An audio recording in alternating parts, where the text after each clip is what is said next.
Hey everyone, and welcome back to the Travel and Tourism Podcast, my first season. Very, very excited today. My guest is the author of 3 internationally best-selling books, and she's a publisher and editor of the world's most popular English language magazine about France with about 2.7 million readers per issue. She's also the editor of the Good Life France website, a travel writer, and a podcaster. Born in London, she now lives in the middle of nowhere rural northern France with her husband and an extended family of furry and feathered creatures.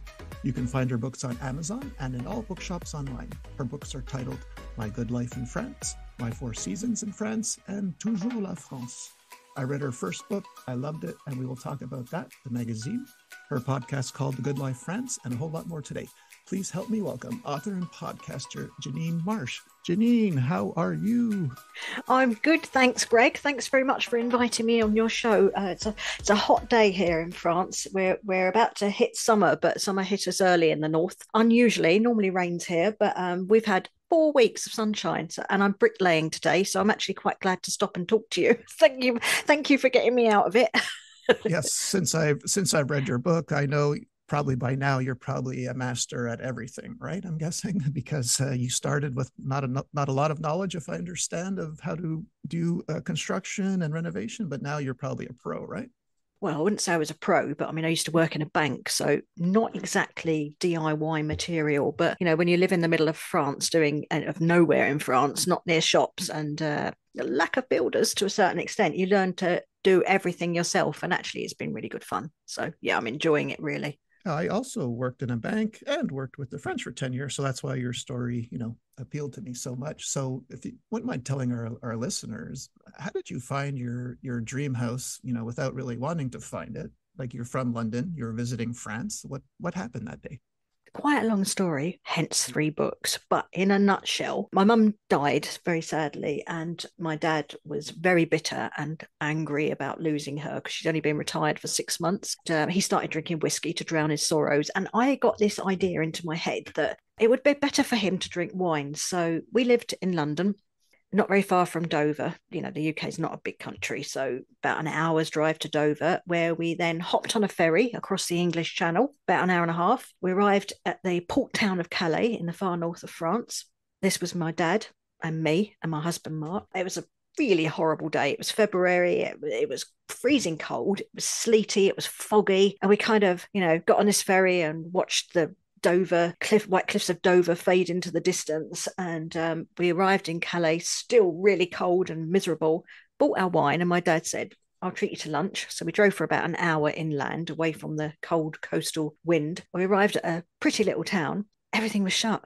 We were too late. I don't know if you know, but in France they're kind of weird about lunchtime. Lunch is 12 till 2. So if you arrive at 1:45, it's too late to cook for you. And they just say no. So no lunch for us. And we were just mooching around this town, miserable, looking in the windows of the shops. And we looked into the window of an estate agent, a property agent. And the property agent saw our miserable faces, and he also saw an opportunity. So he invited us in for coffee. We were in there and he was saying, oh, how much money have you got? And do you want to buy a French house? And I was like, no, I was adamant, we don't have any money and we don't want to buy a French house. But he gave us his 3 cheapest properties and we had nothing else to do. So we went and looked at them. And the first one was like, have you ever seen Dexter, the serial killer with his den all wrapped up in plastic? Well, the first house had lino on the walls, the ceilings, the floors, the back of the doors, looked like a serial killer's den. So we're like, nope, get back in the car. Looked at the second one and people came out of their houses to stare at us. So I said, no, we're not even looking at this one. Get back in the car.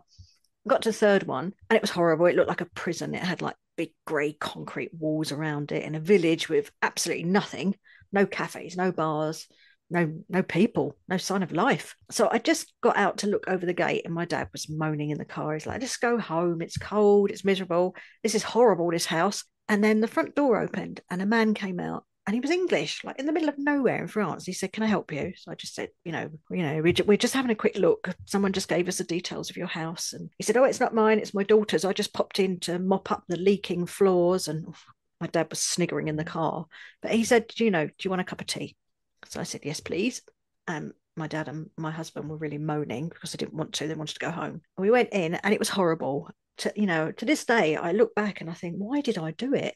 Because I walked in and my feet were across the floor. It was so wet. There was water streaming through the roof. You could see the sky through the roof. The windows were rattling. There were corrugated iron doors. It was an old barn, and they were flapping in the wind. And it was horrible. There's no doubt about it. But we stood in the kitchen, and my dad was he was a builder, and he was walking around going, oh, this is rubbish, this is terrible, this is going to fall down. He was just moaning, especially when he saw the shower on the landing, not in a room, just plonked on the stairs. But I stood there and I looked out of the window at the garden, and it was a big garden. To me anyway, coming from suburban London, we had a yard the size of a pantry, and this garden was an acre of land, and in the back, in the distance, I could see a church spire, and there were hills all around. I didn't know it then, but this was called the Seven Valleys, because it's very hilly. As I stood there, it suddenly stopped raining and sleeting, and this beam of sunlight came through the clouds, and then I could hear ducks quacking, and it sounded like they were laughing, and the church bells rang, and honestly, it was like, the French call it a coup de foudre, like, a bolt of lightning, love at first sight. And that was it. I was completely and utterly smitten. And I looked at my husband with that look on my face, like, I love this. He was shaking his head, going, no, no. But I'm afraid I said to the man, I'll buy it. I'll have your house there and then. That was it. It was very cheap, mind you. Had 21 rooms. It was enormous, an acre of land, and it cost less than one of Kim Kardashian's designer handbags. So, that's my excuse. Sorry, Greg, a long answer. Oh, no, that's great. You said 21 rooms?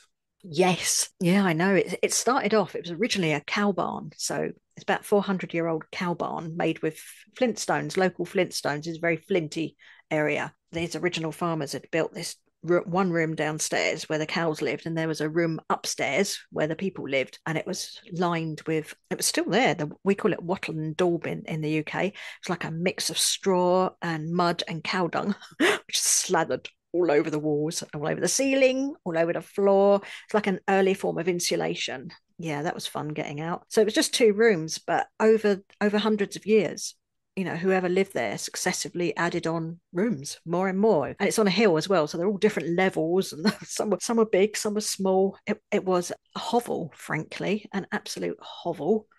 But I don't know, maybe I just had a bit of a vision of what it could look like, and it does pretty much look like I hoped it would now, because we're nearly 20 years in and we're still renovating, but it looks a hell of a lot better now. Yeah, this 4th-century-old house mystifies me. The oldest house I've been to here in Montreal is 100 years old, and I thought that was something. So it's really hard for me to fathom an extra 300 years on top of that. Wow. Yeah, it doesn't feel that old to me. I mean, there's some old beams in there, and obviously the Flintstones are old, but it looks quite modern now. But round where I am in Calais, yeah, at Agincourt, I don't know if you've heard of that, but the Great Battle of Agincourt, very, to the English, this was one of the greatest battles ever, where we, beat the French. Sorry about that. I don't consider myself British anymore, by the way. I consider myself European, so don't moan at me for saying that. But yeah, the British or the English beat the French. And so in the UK, it's a really famous battle, and it's literally down the road from where I am. And that was 1415, I think. So, a long time ago. There's so much history here. 2 world wars were largely fought on the soil of this area. Julius Caesar launched his invasion of England from here. Napoleon mustered his armies on the coast here, ready to invade England. Never did happen, but so much history and so ancient. It's incredible, really. And would you call it the town where you live? Like, what's the population of the town or area where you live? Well, I never say the name of my town because it's really, really. Oh no! Oh no! I don't want the name. Do you call it a town? Well, the reason is because my neighbours are convinced that I'm like Peter Mayle, and if anyone finds out where I live, they're going to come flocking here to see her. I assure them that is never going to happen. I'm not famous like Peter Mayle, and this is not Provence. But anyway, so I promise them I don't tell anyone. But it's a tiny village near a town called Montreuil-sur-Mer, which is a very pretty walled town with a citadel and big ramparts, where Victor Hugo went with his mistress one afternoon in 1837, I think it was. And he saw all these things, like a cart falling over and a woman coming from a church crying. And on the back of that one afternoon, he wrote Les Miserables. He was completely inspired shared by this area. But my village is tiny, 150 people and 1,000 cows. That's what they say about this place. Yes. Well, I loved how, like in the book, you describe getting used to your neighbors, some friendly, some nosy, some not, I loved page 110 where you talk about the famous French two cheek kiss, because I also had the same reaction when this happened to me, because British don't really kiss or hug when they greet each other, right? Yeah, not really. Shake hands maybe, or nod to each other, all right. We say all right and nod. The French don't hug at all. Hugs are more sort of intimate to the French. So like Americans love to hug, but if you're American and you try and hug a French person, they're just going to think you're a bit weird, I'm afraid. But kissing, yeah, they have no problem with kissing. Even like if you work in an office and you go in the morning, colleagues kiss each other, which I can't get used to when I go to meetings in France. I really can't. But the whole kissing thing, I really like it now. It took me a while to get used to because we're a bit aloof, us Brits. But now I kiss my neighbours with abandon. 2 kisses here. First, to my left first, and then to the right. But it does depend on where you go. Like Corsica, I think they do 4 kisses. Some parts of Brittany, they do 3 kisses. Sometimes they go to the right. So if someone comes towards me, I just watch which side they're lunging for, and then I know which way to go. But yeah, I quite like the whole kissing thing. Funny enough, not everybody in France loves to do it in the office, especially. And after COVID, when of course we weren't allowed to kiss at all, quite a lot of my French friends just dropped the whole thing. So they subtly stopped kissing each other at work, which I find quite hilarious. So. Yeah, that would be bizarre if this happened at work. I mean, I spent 10 years with the French. So when it first happened to me, like when I started in Club Med, so many men were coming up to me on New Year's Eve to kiss me. And I was like, what do I do? I've never had that happen. But after 10 years, yes, you get accustomed to it. You get used to it. And another thing I liked is when you were exploring your village, it was the queue or lack thereof in France. So can you explain when that happened, when you realized people weren't lining up in orderly manners? I would say the French don't really believe in queuing at all. It's just not in their psyche. So it's not that they do push in, frankly. Yes, they do. But they also are just like quite anarchic about queuing. So my real taste of this was when we went to a flea market in a local town, and they had a big marquee up, a big tent, and there was like a barbecue outside, and they had a spit, a pig on a spit, a suckling pig. And we all went into this marquee and we sat down, and they served us with a cocktail while they were cooking the pig. And then unfortunately the barbecue caught fire, so we had to evacuate the tent in case the tent burnt down. And then the pompiers arrived and put the fire out, and they salvaged what was left of the pig. And then we were all allowed back in again. They called out, come and get your food. And there was just like this, it was like rugby. People were rugby tackling each other to try and get to the front. And my neighbours were there, Jean-Claude and his wife Josiane, and they were. I mean, my poor husband, he's 6'4", so he's quite tall. I'm really short, by the way. I'm under 5 foot, so we look a bit odd together, but memorable. And my neighbours are quite short as well. And they were kind of using my husband as a battering ram to push him to the front so that he could get served first and they could all get served behind him. And I think to myself, God, we hadn't been here very long then. And I thought, blimey, the French are a bit full on, aren't they? And I've never changed that attitude. They are a bit full on. I think the French saying is, life is too short to queue. There you go. Yeah, this I didn't experience in France, but in Israel. In fact, same thing would happen to me. People brush by me, elbow you, and then but I was actually given free things. Once I had to buy watch batteries and a band and pins, and the guy gave them to me free. I go, "What's this? Why are you giving it to me free?" He goes, "Because you waited." He was so accustomed to people not barging in, so I was getting free things just from being a patient Canadian boy. Wow, that never Yeah. happened to me. French people, give me free things. I queue. Okay. Now, okay, we mentioned at the intro, I'm wondering how many animals you currently have or feeding. Do you know how many you have? Well, we have 2 one-year-old Labradors, Reggie and Ronnie Cray, and we have 2 10-week-old Australian Shepherd pup twins, Nina and Lady.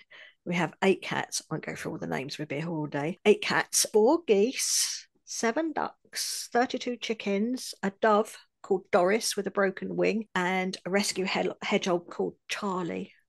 So far.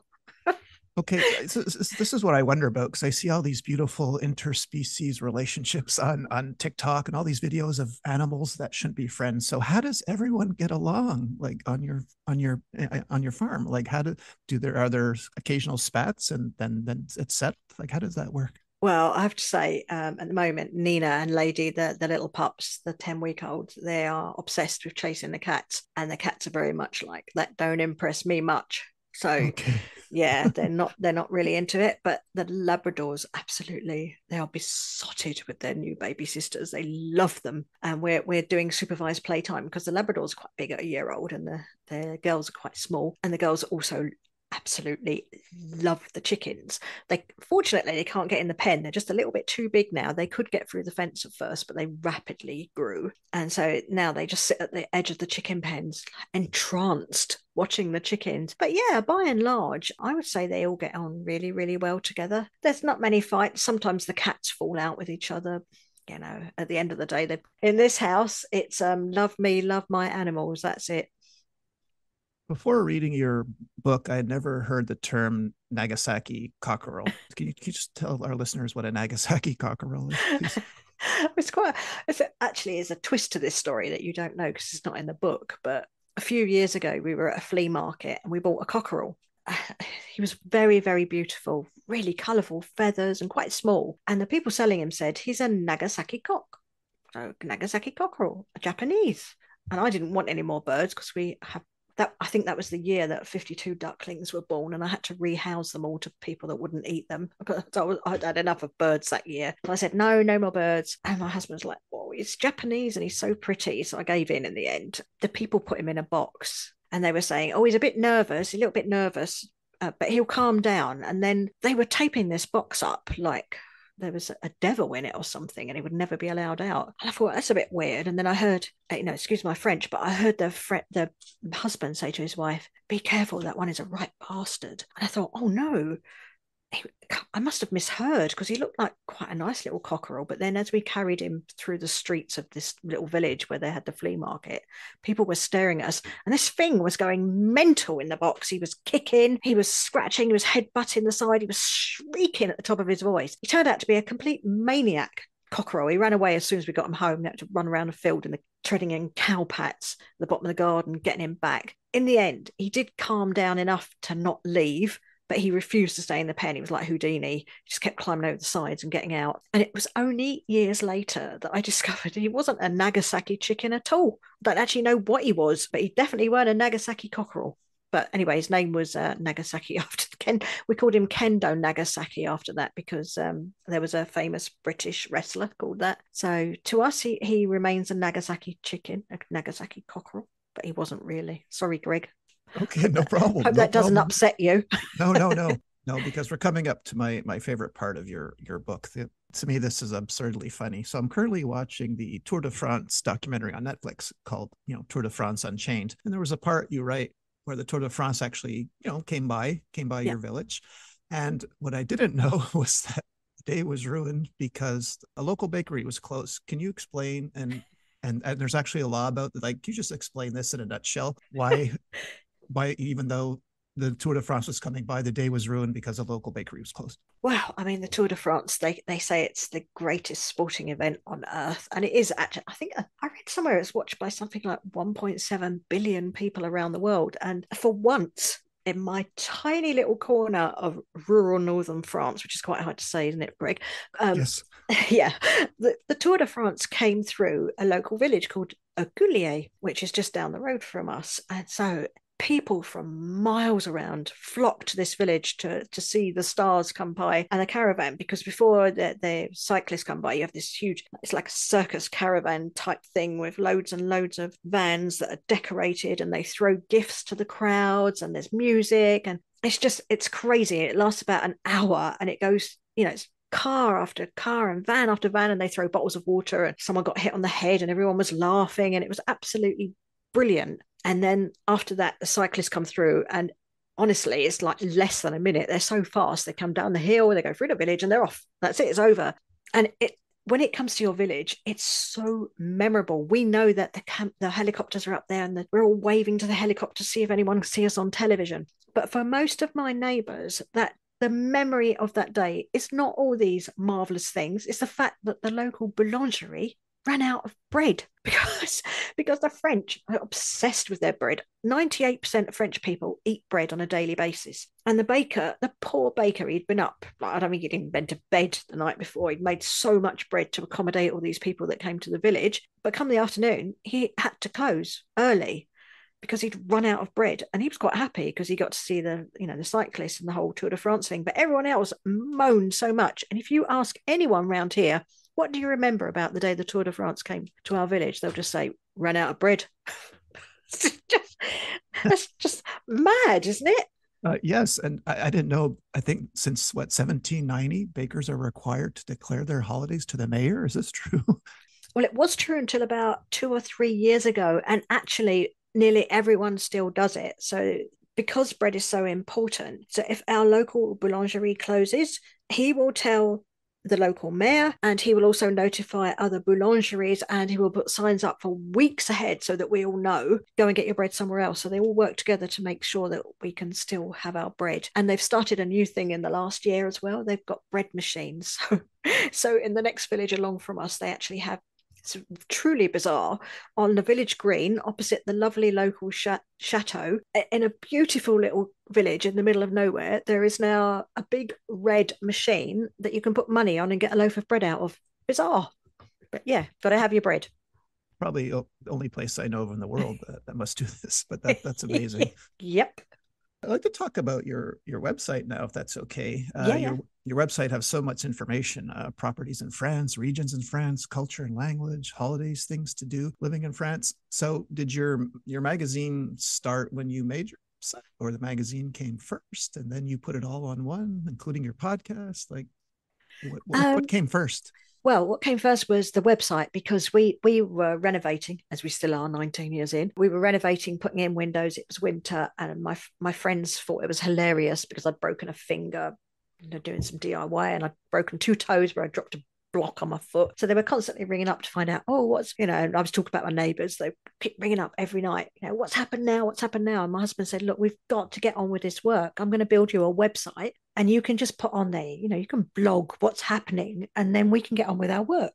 So I said, okay, thank you, darling. So he built me a website, and I was pretty much writing for like 25 people, I thought, friends, family. And 6 months later, my husband looked at the website statistics and he said, 60,000 people are reading what you're writing. I was like, wow, that's amazing. Could not believe it. So I carried on writing, and then it got up to a million people a month, and it just kept growing and growing. And I found that I had a real penchant for writing. I was like Forrest Gump. Once I started, I couldn't stop, and I just love writing. And then I wanted to write longer articles. So typically posts on a website are quite short because, it's quite hard to read on the website. It's a different science. I wanted to write longer articles. So after a couple of years, I started a magazine where I could write long form articles and put in more pictures, and just a different approach to information. And now I checked this morning, it's like 2.8 million readers per issue on average. I mean, it's been such a surprise to me. I mean, I hope people enjoy it because they get that I really love what I do, and that comes across. And also, I'm really lucky. I've got a lot of friends who are, great travel writers. They're some of the best in the world, and I have a great designer on the magazine. So it started as a passion project, but now it's a full on job to do the website and the magazine. And I've made loads and loads of friends from doing it. And one of them is a bloke called Olivier Geoffrey, and that's how the podcast came about. Olivier is a radio producer. He's French. He lives in London. He wrote to me one day and said, oh, you haven't written anything about French music. And I didn't know much about French music. So he taught me about Françoise Hardy and Charles Trenet and like all of the great French people, because he loves vintage music. And then we got on really well together. And last year he said to me, why don't we do a podcast show together? And so we did. We did the first one, and I talked about my life and why I'm here. And Ollie talked about his radio show, and thousands of people listened in. We were really, really astonished. And now we're about 20 episodes in, and we've had some great guests. We had a bloke called Olivier Giraud. Not everyone's called Olivier in France, by the way, it just sounds like it. Olivier Giraud is a comedian in Paris. He's got a one-man show called How to Be a Parisian in 1 hour, and we interviewed him, and honestly he was so hilarious, just made me laugh the whole way through. So I'm not going to talk about it, you have to listen to it. Yeah, we talk about cheese and castles and weird superstitions and all sorts of things. And Ollie has quite a fan club now because he's got a great voice. My name is Olivier, I'm from France. He's like that. I don't get any emails about my voice, by the way. Typical. But no, the podcast is just, we've just been astonished really that there are so many thousands of people listening in, and we love it. So next it's video. So Olivier and I are now working with a professional videographer, and we're going to start doing videos of France next. Great. Well, I just had a quick question. Yes, on your podcast, Olivier is described as a vintage French music expert. I'm wondering, how does one become that? Is just because of his love of vintage French music, or? Yeah, Ollie, he just loves 40s and 50s and 60s music. He loves all music, but especially that era. Edith Piaf, Serge Gainsbourg. He loves what it's called chanson. There's a specific genre of music in France, which I think is probably quite unique to France. So they're called chansons, which if you translate it just means songs. But in France, it means vintage songs, that particular era. So yeah, so his radio show is called ParisChanson.fr, and you can get it online. And he just plays all those great classics, and he's like my music mentor now. So yeah. I listened to the Olivier Giraud's episode because I love how you were, and so many interesting things. Like, is it true that all French were all black? And the part I loved was, I think he was able to spot who the French were. He goes, "Oh, because those people were smiling, they're not French." And I'm like, "Oh my God, that is so funny." He also had on author Stephen Clark, A Year in the Merde, right? He wrote history books and Yes. was experience in France. And that's what I like about your podcast, because I was wondering why Olivier had such a command of the English language, but he knew all the expressions. And then turns out he's been living in London for 10 or 20 years. And yeah. you've been living in France. So I thought this is a perfect pairing, right?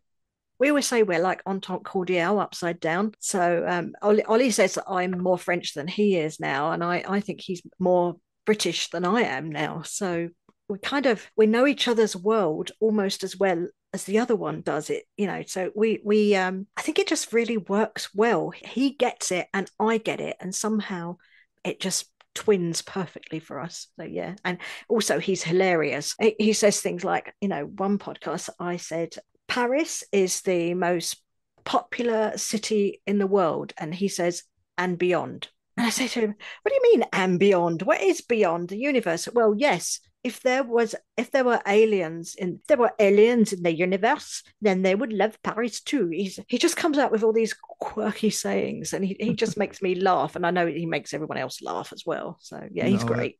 No, it's a great podcast, and we'll put the link to your website. So thank you, which has all the all the information they would need, and can't wait to see the videos that you guys are going to show us. Oh, one last thing, Janine. So people think Janine, I know it's a French name here in Montreal and in France, but in actuality, were you named after a very famous French actress or anything?